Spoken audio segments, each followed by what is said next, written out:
पुढची बातमी आहे कोल्हापूरकरांसाठी। कोल्हापूरकरांनो, जर तुम्ही Rottweiler, pitbull, German shepherd, Dobermann या जातीची श्वान पाळत असाल तर तुमच्यासाठी महापालिकेनं नवे नियम बनवलेले आहेत। वरील जातीच्या या सगळ्या जातींच्या श्वानांचा स्वभाव हा अतिहिंस्र असतो।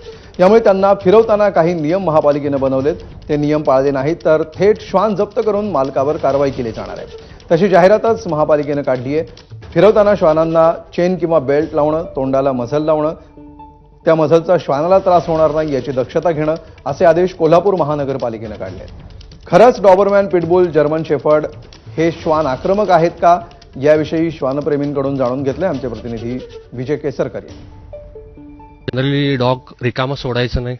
डॉग तुम्ही फिरवायला घेऊन जात असताना तुम्ही त्याला कंपल्सरी मजल घालायचंय, गळ्यामध्ये बेल्ट पट्टा घालून हातातून फिरवायला घेऊन जायचंय असं महानगरपालिकेचं सांगणं आहे। हे जे मी 4 जातीचे सांगितले, हे किती अग्रेसिव्ह असतात डॉग? मुळात कोणताही डॉग अग्रेसिव्ह नसतो। माणूस त्याला अग्रेसिव्ह बनवतो। त्याला वेळेवर फिरवायला न घेऊन जाणे, वेळेवर खायला न देणे, बसता उठता त्याला मारणे, अशामुळे डॉग अग्रेसिव्ह होत राहतो। जर तुम्ही त्याला प्रेम केलं तर तो अग्रेसिव्ह होत नाही।